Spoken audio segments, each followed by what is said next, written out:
come to 2 Timothy. We're not able to do more this year, but we're not going to let it go by the wayside. Lord willing, and things not changing to the point that we're not able to do what we used to could do.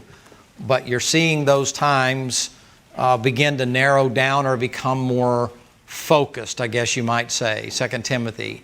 You're beginning to see things narrow down, and therefore what I guess the word I'm looking for is they intensify. Whenever you take something parenthetically and then you squeeze it like in a wine press, it concentrates what's in between the parentheses. You follow me? So if I have a vise, then I have something in there loosely, and I begin to tighten it up, it doesn't really compress much. But the more I continue to compress it, it creates a concentration of what's in it. And so thereby it makes the pressure much greater, and that's what you're beginning to see take place. So things that you used to not be able to recognize as readily because they've been intensified, you can see them more clearly now. And it's not just happening in the world, where the world has completely lost its mind, but Christians are beginning to doubt, they're beginning to slip, they're beginning to falter, they're beginning to fail, they're beginning to get their focus off of anything but Lord Jesus Christ. I had a fellow that called me this week, and he spent about 15 minutes talking with me about all the reasons why he believed this was the spin up to the rapture that he said will happen in September. And I said, okay. And he goes, well, I mean, and then he went on for another 15 minutes explaining to me why this was the spin up to the rapture. And then he went on to giving me all the stuff about earthquakes and about all the things that are happening with the election, and the things that are happening with the virus, and the things that are happening with the military, and the things that are happening with the insurrection that's up in certain places and this and that. And I said, okay. I said, but I want to ask you just one question and I'll leave you alone. He said, well, you're not even arguing with me. I said, no, I'll concede the argument. It's the spin up to the rapture. Everything you've spent a half hour telling me now, how does that help me at the judgment seat? Amen. Worrying about tomorrow whether politics comes in or not, worrying about tomorrow whether the economy fails, worried about tomorrow whether they have mandatory house-to-house vaccinations and those kind of things. Okay. Maybe so, but how does that help me prepare if I die when they knock on my door? How does that prepare me for if I die in the middle of the night? How does that prepare me if I have an automobile accident? For now that I'm at the judgment seat, how does that prepare me for that? Well, you know, people in said, no, you're spending all your time convincing people this is the end. I said, okay, I concede the argument. Now get me ready for eternity. I'm saved. Now then what? Well, after this for you and I, it's the judgment seat of Christ. And so I have to try to prepare you for there. I can't prepare you for what might happen tomorrow. I might tell you to go put up some beans and weenies, or tell you to put up some soybeans, or get some of that other stuff in a 5-gallon bucket. I'll let you sit down just a second. And I might tell you to do all that kind of stuff, and you have no need for it at all. Or like one guy, it happened to him in Japan. The tsunami came along. He had all that stuff laid up. The tsunami washed everything he had away. He literally spent all his time and all of his money preparing for a famine that was coming, or an atomic exchange of warfare that was going to take place. And the tsunami came along. He didn't see that coming and washed everything he had in the house. All he had was the clothes on his back. I can't prepare you for that. I don't know what to tell you to do to get ready. It's a hurricane coming, batten down the hatches, take the lawn furniture up, or throw it in the pool if you got one, or whatever it might be, and do the best you can. We'll clean up the mess after it's over with. What about now? I can't tell you. But I can tell you one day you're going to die. And I can tell you one day you're going to, by rapture or death, you're going to meet the Lord Jesus Christ, and you're going to give an account. And God, that's what I'm supposed to get you ready for. All right, He gives you some signs for the last days. We've been over it a bunch, and you say, well, you keep going over it. Well, I'll keep going over it so that you'll remember every time you hear one of these newscasters trying to tell you that some other preacher has now said that the horses of the apocalypse have started riding, and we have pestilence and famines going to be followed by the red horse rider. I just heard it this week, and made a news article blaming God for the pandemic. We have God to blame for this. Well, it's about as blasphemous as you can possibly be. But if the Lord did it, He'd blame you for it. He sent a pestilence and killed 70,000 people because of David. He said, I'm sending it. I did it. Well, it doesn't mean that America doesn't deserve it. So if He did do that and the Lord got glory out of it, well, okay. But you know what you say? Wait a minute, preacher, I happen to know what the end time signs are. They're right here in the passage. God's indictment on the final Christians is not a good indictment. Notice what he says. Men will be lovers of themselves, their own selves, covetous, boasters, proud, blasphemers, disobedient to parents, unthankful, unholy, without natural affection. Now what makes this worse is Christians should know better than this. Truce breakers, false accusers, incontinent, fierce, despisers of those that are good, traitors, heady, high-minded, lovers of pleasure more than lovers of God. We'll finish that up tonight, Lord willing. Having a form of godliness, but denying the power thereof, from such turn away. Brother TK, you pray, would you please, and ask the Lord to help us. Amen. Thank you. You can be seated. Now, your brain-numbing task, even when it comes to multitasking, it overloads your system. Everything now is geared for more excitement. You watch how they do advertising. You watch how they do marketing. If you've studied marketing at all, they happen to know that certain interactions between males and females sell. So there's innuendos and things. And I'm not going to get too graphic, but there's things that do nothing but pleasure or overcharge the pleasure center of the brain. And it has to do with the physical relationship between a man and a woman, because they know that that is something that people will buy into. Your kids are now exposed to that more so, not just for my generation, but one generation behind me. Those of you that are parents now that have kids in junior high and high school and maybe the first couple of years of college, your kids have now been exposed to stuff in your generation that my generation didn't think about, or it was done in a back room or behind the barn or whatever. And now that stuff is constantly, they're putting pressure on them all the time, even in their school system and the way things are going publicly. That's internet stuff is out there all the time. Easy access for them to be able to get it. And then what happens is they get bored because they got to stir something up all the time. The pleasure center of the brain is overly stimulated. That's the epitome of ignorance. I didn't say you were retarded. I didn't say you had a mental disability. I said because your brain is constantly seeking to be supercharged with something, it's like a crack addict who has to continually have just a little bit more to get the same high. The heroin addict, just a little bit more. When they start off with brown heroin, they have just barely enough to cover the bottom of the needle. And before long, they're filling an entire needle full of that and being able to find the vein, stick it in their neck, stick it between their toes, and stick it in places you can't even imagine in order to be able to find the vein and to be able to get the nods and to do that kind of stuff. And each time a little more and a little more and a little more and a little more. That's why fentanyl has become so prolific. People know it'll kill you. That's why the horse tranquilizers that are out there, they know it'll kill you. But because it's taking so much more of what they've started with, they're toying with or playing with, I might die when I take that. It adds to the excitement. Preacher, you've been out of that for a long time. You don't know what you're talking about. You honestly think, even though I've been out of it for a while, that I'm not aware of what's going on out there now?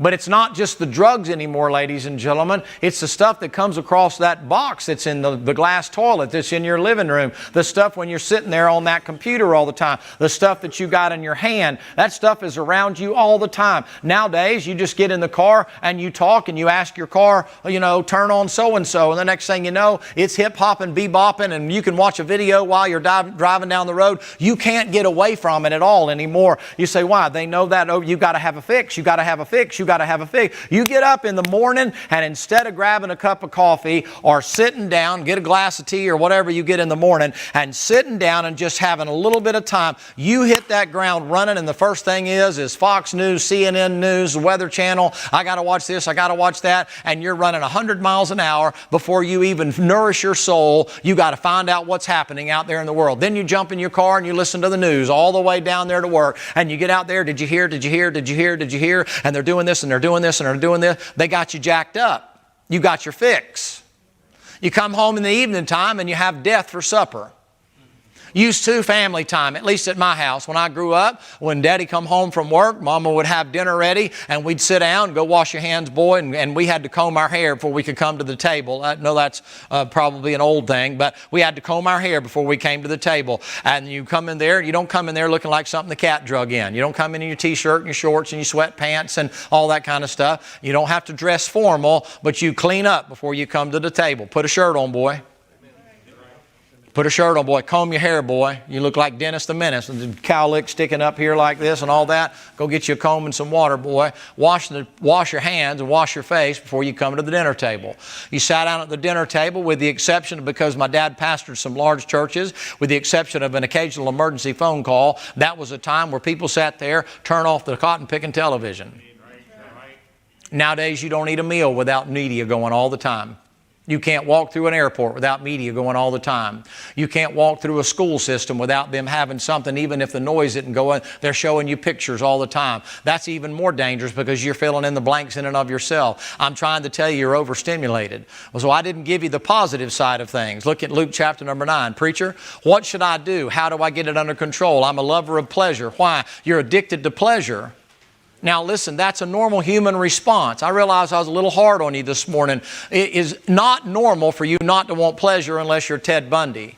Ted Bundy got pleasure out of sadomasochistic behaviors. Things that were odd, strange, unusual. He got pleasure from the wrong kinds of things. But the normal human response is to like pleasure. In other words, I want to do what I want to do. I want to eat what I want to eat. I want to go where I want to go. I want to enjoy the relaxation. I want to go on vacation, and I want to be able to let my hair down, and I want to be able to just live in the flesh. That's a normal human fleshly response. It's not a biblical response. Jesus' response to the temptation of the flesh, the Bible says the lust of the flesh, the lust of the eyes, and the pride of life. When He was tempted with it, and tempted in all points yet without sin, He comes up there and He says, it is written, it is written, it is written, it is written. Why does He do that? Because the only way you will ever tame that flesh is to know what's written about that flesh. Because it's not normal for you to crucify the pleasure center of your brain. The first thing you got to do is turn everything off and get quiet. Find out how long you can wait besides when you're sleeping. Nowadays, they tell me most people can't sleep without something going. I'm not talking about a box fan. They got to have the TV on, or they have to have somebody singing on the radio. They have to have somebody talking all the time, or they're just as nervous as a cat. They go to sleep with somebody talking. What's the first thing I need to do, preacher? Where I don't become just a lover of pleasure more than a lover of God. How do I do that, preacher? Well, first of all, turn everything off. That's what I'll miss about camp this week. Everybody's unplugged for a while. They hadn't got Wi-Fi down there worth shooting. I can't even do school while I'm down there. I can't get a hot spot down there where I can do the school that I need to do and this and that and the other. And then I always say, oh, well, I'll get it when I get back. I'm at camp this week and I'll get caught up. You say, why? Because invariably while I'm doing school, here comes another email about this and another one about that. And did you know about this? And how about that? And can you help me with this? And can you do this? And the next thing you know, you're caught up in that rat race. And before long, you're right back on the gerbil trail and you can't even get your mind on what you're supposed to preach that night. Turn things off. Have some time to get quiet. Learn to sit, meditate. I don't mean open mind meditation. Do you understand? I'm not talking about this cross your legs and put your fingers together and start calling on Om. Om is a satanic god, by the way. It's not just a sound you're making when you're saying something guttural. It is a demonic god. But I'm not talking about mindless meditation. David said, I meditate in the Scriptures therein day and night. The Lord said to meditate thereupon what? Upon the Scriptures. Don't just let your mind go blank. That's what television does for you. Your mind goes blank. You just sit there and look at it, and then you look at it. The next thing you know, you're in a passive state. If you're in a passive state, what gets in there? Several years ago, back a bajillion years ago, we went through a special training class and interviews and interrogation class, and they're teaching you different techniques about things. And they had a guy who had had some success in interviewing victims and all that, and he was supposedly a hypnotist. And he came in and he said, I'm going to show you a technique. Now, you have to have a licensed hypnotist to do this and that and the other to help victims be able to. They didn't bring in people that had been snatched by UFOs and have them tell us what happened while the aliens were poking at them and all that. I'm talking about victims that were so traumatized that it had been put back in the recesses of their mind. And so this guy, does the thing he's doing for hypnosis. And so he asked for volunteers from the crowd. And it got real quiet. And he said, if I can just have one of you come up there and just sit here, we'll hypnotize you. I promise you I won't make you, crow like a chicken or, quack like a duck or do anything stupid where people will mock and make fun of. That's what they usually do with it. He said, I need to demonstrate. There was a black guy sitting by me, a real good man, a guy I'd known for a number of years. And he leaned over to me and he said, I think I'm going to have to get up and get out of here. And I said, why is that? He goes, man, they are messing around with another world up there and I'm afraid something's going to get in me. He didn't say get on me. You know what he said? I'm not about to turn my mind off and let whatever wants to get in me, get in me. He said, exact quote, I was raised better than that. Nowadays, you know what happens? That thing comes on and the next thing you know, you're watching, and the next thing you know, you're watching, and the next thing you know, your wife's screaming at you at the top of her lungs, and you're so far out in left field somewhere, and the next thing you know, something's happened to you. You're out of touch. Pleasure center took control of you. Now you do with it whatever you want to do with it. I see it all the time. I see you with your pads and your pods and your other stuff, and you're this way.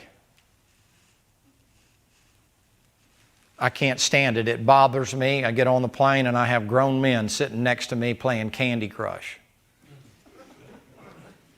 It literally, it makes me want to scream. I'm like, are you a man? What are you doing? Playing a kid's game? Are you a pedophile or something? What is wrong with you? And then get upset when the stewardess says, put the stuff up, the door's been closed, and you have to turn it off and stow the thing away, and that I'm about to win. It's like, I don't understand that, but that's the world in which you live. I have a bunch of scientific facts up here. I'll spare you that. All you have to do is study that stuff. But I'm going to say something and I'm going to move on. I'm not a doctor. You know that. I'm not a psychiatrist. I'm not a psychologist. I'm not a medical doctor. I have no medical degrees and all that. I have no medical experience whatsoever. I know this. I've read quite a bit. You know what they're saying now? They're saying that your brain synapses, your nerve endings, they don't complete themselves until you're about the age of 6 years of age. They don't completely get connected. In other words, what this doctor said that he studied and they have scientific proof about is that early messing around with electronic devices causes those synapses to be rewired or moved from where they would normally be, and they wind up getting crossed up.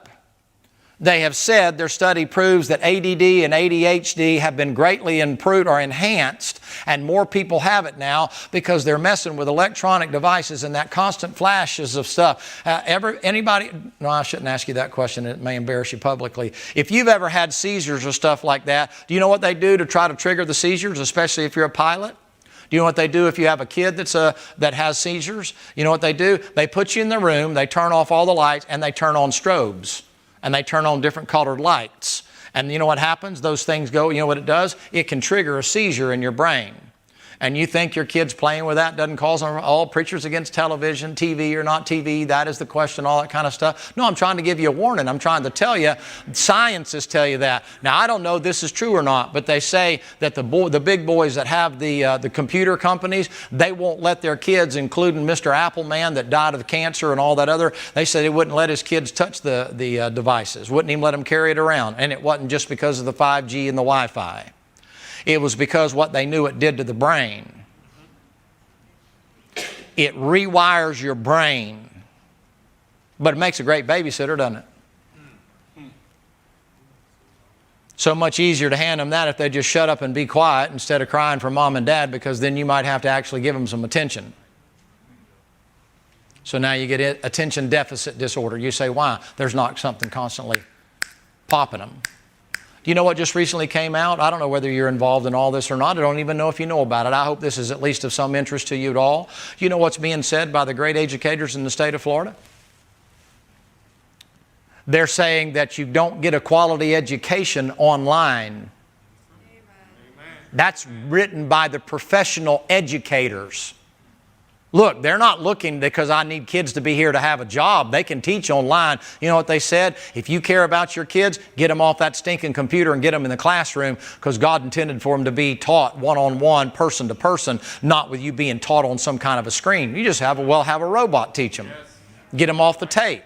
Yes. Come on, nod your head or do something. And you know I'm telling the truth. You see, but the problem is it's easier to park your kid in front of that box and let them get involved there instead of taking the time to sit down and spend time with them. I know it takes time. I understand you have to go out of your way for it. I get that. But you want to know why your country's in the state that it's in? Because everything's electronic. It's all moved electronic. You now get notifications for everything you can even imagine over your cell phone and over your computer. It makes you feel like you're something. All you are is caught up in a big old giant web of things, and you're not as important as you think you are. The second you disappear off the web, somebody pops up and takes your place. The personal interaction's not there anymore. One of the reasons we do away with it at camp, and Brother Sam and I decided that bajillion years ago when he was a lot younger than he is now. One of the reasons we did away with that is because kids no longer look you in the eye when they try to talk to you, and they can't carry on a conversation. Right. They can sit in the back seat of the car and text somebody in the front seat of the car, but they don't even know how to carry on a conversation. Right. Sit down and talk to me. Amen. Do you text? No, I ain't got a phone. Talk to me. That's right. How do you do that? Guys and girls nowadays, you meet on Match.com. You meet a profile. You don't meet a person. You meet a lying profile. You meet them on Facebook, don't you? You meet their profile on Facebook. No, you're meeting what they think they are or what they want you to believe they are. You're not meeting a person. You know how you look at a man or a woman? You know how you determine that? You look at them in the eye. And you talk to them face to face. Sometimes you have to counsel on the phone. I hate that. You say, why? I watch people when I'm talking to them. I watch you right now while I'm preaching. Some of you are already looking down at the floor because I'm not a hologram. Some of you are thinking, you know what, I like just looking at him on the computer because I can smush him if I want to, and I can squeeze him down, and I can, I kill you, or I turn him off, or I can stretch his face out and make him look all kind of weird and stuff like that, and that kind of a deal. I'm trying to help you. Amen. You lose the ability to have a personal relationship with other people. You talk about a marriage. Hey, baby, you text me. See how that works when it comes to kids. You can't have kids if you're just texting. You're a little quiet, and then you expect the communication to be good when that's done in the marital context of things. You expect that communication to be good, and you can't sit down and have a conversation without screaming and yelling and throwing stuff. Good preaching, isn't it, Brother Keith? Leanna, you're with me, right? Okay, you just got married. You've learned, amen, preacher, that's right. Yeah, man, sit down, we're going to talk, Do you even know how to talk? I'll tell you now, if a young man were to come along and say, I'd like to date your daughter. Well, she's on up there now, but I'd like to date your daughter. Be okay if I text her? I'll stab you in the eye, boy. That ain't correspondence. That's foolishness. You say, what is it? Lovers of pleasure. It trips the pleasure center. You get to live in a fantasy world. There's my point. You get to live in an altered reality. You get to live in an area where it's what you think it is. I used to call it Wally World. Everything's perfect in Wally World. I guess Willy Wonka's Chocolate Factory would be another good illustration. Everything's chocolate. Everything's wonderful. Forrest Gump's, life is a box of chocolates, kind of a deal like that. That's what supposedly the guy said and all that kind of stuff. That's like his password to his account. Forrest Gump's password is 1Forrest1. That's pretty good. That's about as good as it gets for me. Here's what I'm trying to say to you, ladies and gentlemen. I'm trying to say the devil wants you to have an altered state of reality and not deal with what's going on in your personal life. Jesus Christ wants a personal relationship with you. Lord, you care if I text my prayer to you? How about if I Facebook you? Will you friend me? Now, you think I'm kidding you? You think I'm full of prunes. Some of you believe I'm full of prunes. You know what I know? I know last year they came out with a show about God texting somebody and friending him on Facebook. That's like God's friending somebody using your Facebook. So God must be condoning it. Must have been an independent Baptist. You think God's going to do wrong to get a chance to do right? God friended me. And you know what the God that he supposedly friended was? An atheist. Really, you think God talks to an atheist and God uses an atheist to go carry about the people that need help in the world? Why, there must be another God. The God I have communicates to me through prayer and Bible reading. He doesn't communicate to me through a computer. They say that the web is vowel, vowel, vowel, or 666. WWW, that's the old Hebrew for vowel, vowel, vowel. The numerical coefficient of that is 666. The Lord warned you about it. You say, why? It produces an altered reality. And you got to be careful about that. Okay, preacher, then let's get off the lever of the pleasure. It's all driven toward what's good for you. Boy, I'd look good in that red car. I'd look good in that car right there. I'd look good if I had this, if I could have that. Of course, you don't realize they're always making fun of you. Everybody in here must be fat. You say, where do you get that? Don't they run more commercials between cars and medical pills and things like that? The next most advertised thing is, you need to lose weight. I'm getting offended by that. Every time I turn on the TV, it's kind of like, here's Slim Fast, or here's get this, or here's get that, or eat some plastic food and not gain weight and all that. I can eat cardboard and not gain weight. You know, if you eat this, you'll lose 50 pounds and look like Marie Osmond. I don't want to look like Marie Osmond. I'm not interested in looking like a woman. And then they have some guy up there with his shirt off, and 1 minute he's like this because he's had 52 pounds of water in him, and then the next minute you see him, he's all buffed out like that.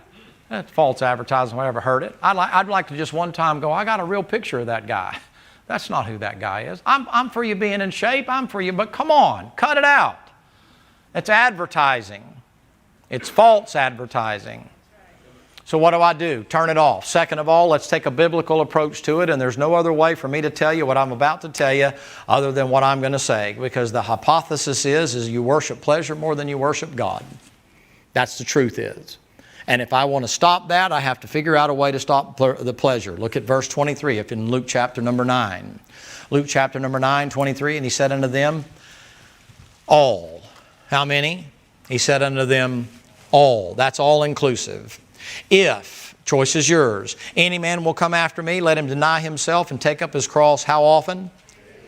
And follow me. In order to avoid pain and humiliation, disgrace, and death, you can trample the cross instead of shouldering it and go forth to false freedom. The real escape only comes through the death of the flesh on the cross.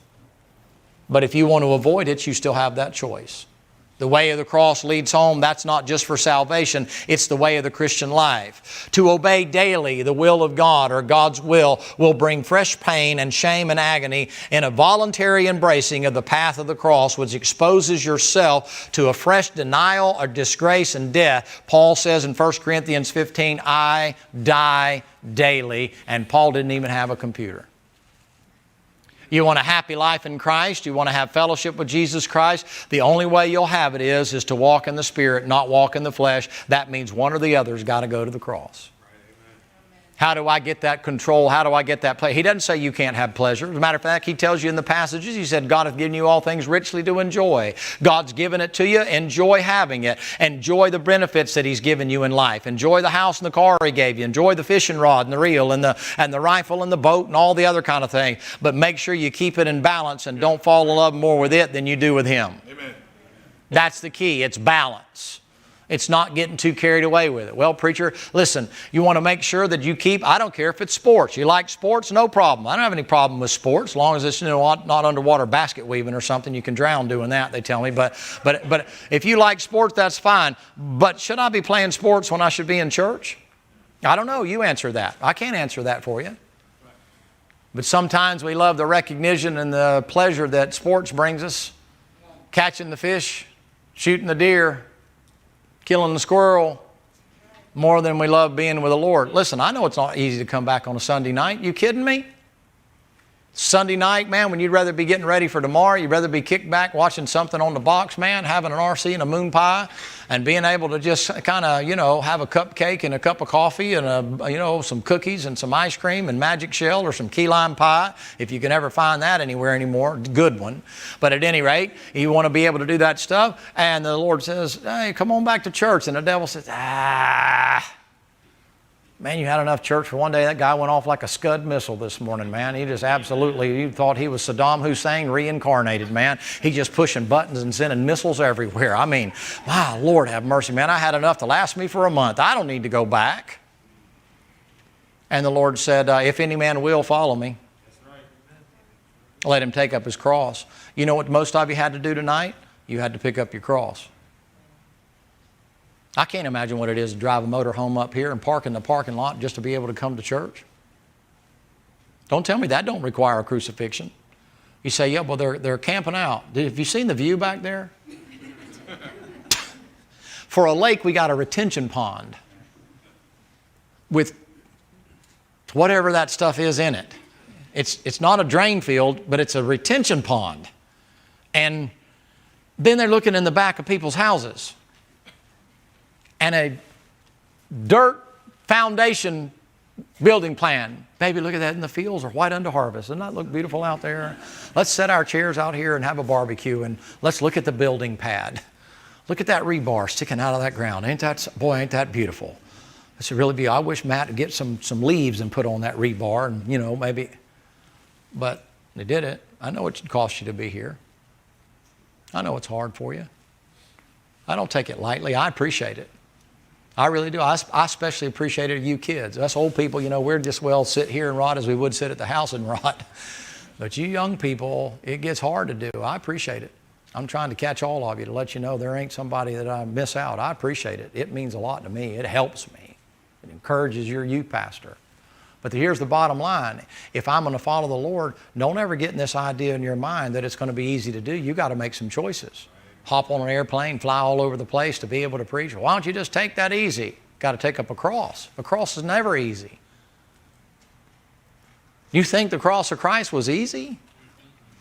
That Bible said when he got up from Gethsemane, he said, he set his face like a flint for the joy that was set before him. Watch it. He endured the cross. My goodness, he embraced the shame. He embraced the pain.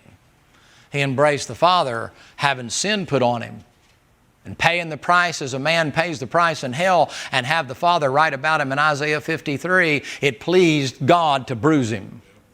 Ah, goodness. When he saw his soul in travail, made God smile.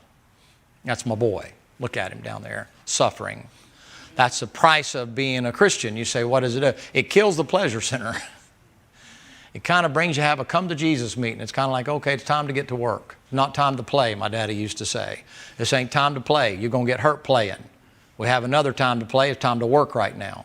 Your working is supposed to outdo your playing. Well, I'd just rather stay in the bed and pull up, get me some more hot chocolate and pull the covers over me because, the big bad wolf might catch me outside the door.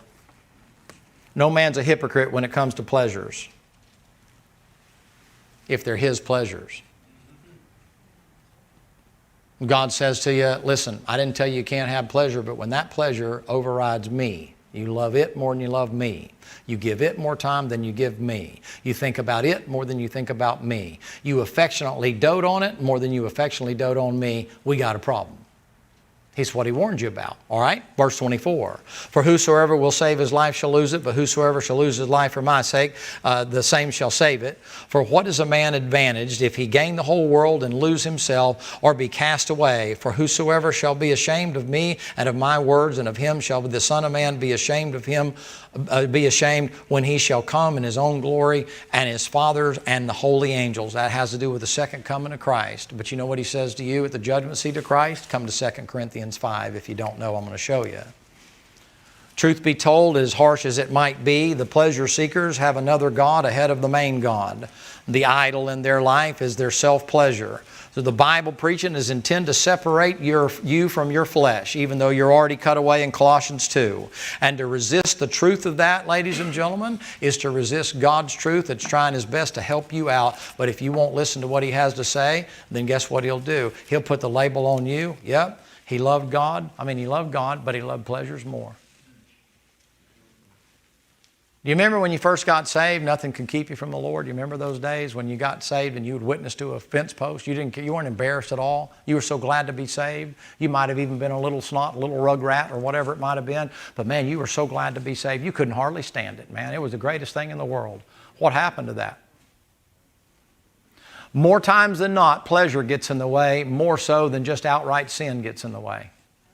It's you deciding what you want to do. That gets in the way ahead of the bad company you keep and about of all the other things that you might think cause you to get out of fellowship with the Lord. It's the love of yourself and it's the love of that pleasure, generally speaking, that'll break your fellowship with the Lord every time. You don't like the comfort of coming to a church where it's constantly held up a Bible and saying, take a look at yourself, take a look at yourself. How you look, how you look, how you doing? You like that? You like that look right there? I don't like being reminded of that. They don't remind me of that at the ball game. They don't remind me of that at Walmart. They don't remind me of that at the movie theater. They don't remind me of that at the bar. They don't remind me of that at the club. They don't remind me of that at the charismatic church. They don't remind me of that at the seeker-friendly church. Why I got to come here and endure that kind of stuff? Because you need pain to balance the pleasure. I know it's rough. I know it's hard. There's a time coming, if the Lord tarries, you may see it in my lifetime, you may not. I'm not making a prediction, so don't put a timetable on this. There's a time coming where pleasure is going to be taken away from you, and God's going to find out how you can stand up, and if you have enough character to be a man or a woman for Jesus Christ without being paid the benefits of what pleasure brings you. Suppose you go to work and you work to be able to obtain pleasures. Don't tell me you don't work to obtain pleasures. You do. You work to obtain candy bars and Coca-Colas and cookies and cakes, and to be able to pay the cable bill, to be able to have an iPhone and an iPad, to be able to have a nice pair of shoes and 10 pairs of shoes and 20 pairs of shoes and 60 pairs of shoes and 500 sets of clothes, so that you know what, no matter what direction you're going in, if you're going up, you got clothes for that, and if you're coming back down, you got clothes for that, and you got televisions in every room and computers in every room. Don't tell me you don't work to get pleasures. And you work and you work and you work, and then all of a sudden, what if they cut off all the pleasure? I don't know what in the world would happen to this nation if all of a sudden an EMP attack occurred, or they just decided to control the internet and shut the internet down, and you no longer had access to the internet. I don't know what you'd do if they cut off your 100 and something channels on your cable TV and just turned off the whole cotton picking thing. I guess you just sit there and just... I think some of you get a chalkboard and start writing messages to each other instead of talking. That's all pleasures. And the Lord said, can you put that aside? You know what they've learned in churches? This is a study that went out. You know what they've learned in churches? They've learned if you let people hold on to their iPhone or their iPad when they come into church, it gives them a sense of security. It makes them feel good about being separated from the world while they're in church. So bring your device so that we can look up the scriptures on the device. Oh, and in the meantime, I can check my voicemail and my phone, because they can put my voicemail through text message now, and I can check my Facebook profile, and I can see how many likes I have and dislikes and all. Oh yeah, preacher, I'm listening to you. Sure, I got you, preacher, and all that. Make you feel safe, connected. What would you do if that time came when all of a sudden all the pleasures were taken away like they were back in the 1940s when the Depression came? 1930s, 1940s, World War II. No pleasures, just work. What then? Preacher, that sounds kind of ominous. Yeah, but you understand how this country, I can't speak for other countries, how this country right now, that whole thing, it spins around what's in it for me and what's the entertainment. That lady should be on there singing, you know, let me entertain you. It's all entertainment. The news media is entertainment. The news, the weather forecast, it's entertainment. I want to know what's happening in Duval County. Going to rain today or not? 20%. And the bottom falls out. Well, you were in the 20%. 100% chance of rain today, and it don't even rain a stinking thimbleful. But then here's what they do. Here's your weather today. Hot. Stinking hot. 6 o'clock at night, still hot. Rain coming, got no idea, know it's hot. Hope you got an air conditioner, it's hot. But in China, they had the worst thunderstorms they have seen in 100 years. And you wouldn't believe the hail that fell out of the sky. It was like giant snowballs. We thought it was the end of the world. China manufactured the whole thing, and it really didn't happen. It was just on a green screen. You don't know, but this is what they do to keep you watching the weather. You watch the news in the morning. Every half hour, you'll have a minimum of 4 weather reports. Well, did you catch it the first time? The weather today's hot. Hot. When they tell you it's going to be an 80% chance of rain, does that make you go get your umbrella, or do you just go, yeah, right, whatever. I'll take my chances. And then it's 80% chance of rain. When? When? Well, sometime today. Will I be home by then? If so, I don't care. No, it's going to rain on the way to work. I'm working midnight shift. Oh, okay, well, you're good. But you're tuning in, and right after this, we'll give you your extended weather forecast. Have you ever looked to see? Tomorrow, get up in the morning, take a picture of the extended weather forecast, and then tomorrow get up and see if the weather forecast for the Thursday and Friday is the same as it was yet tomorrow. They keep changing it. It's a shell game. You say, what has it done? You know the future. That's very pleasurable. It gives me security. Making any sense to you at all? Look, if you will, please, in 2 Corinthians, talking about the judgment seat. I'm going to shut it down here in just a second. Notice what he says. We're confident. Verse number 8, I'd say, willing rather to be absent from the body and present with the Lord. Wherefore we labor that whether present or absent we may be accepted of Him.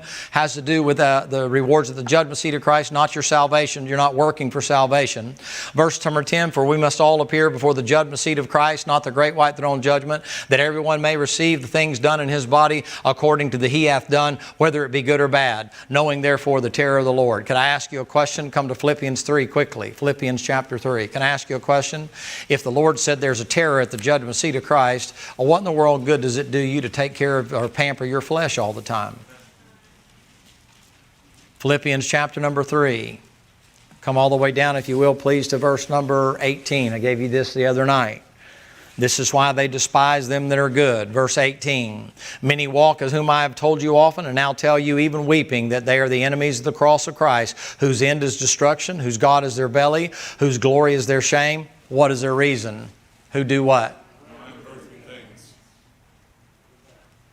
You know what I just got? Now I just know how to be able to determine if the preacher I got is telling me the message I need to have. If he's always on earthly things, the Lord said their God is their belly. Pleasure. I like to eat as much as anybody does. But you better put a halter on it. When we first started having to wear a mask and stuff like that, I figured it was a great thing because you could use it as a feed bag. You fill that thing up with M&Ms and, kind of chew on it and stuff like that.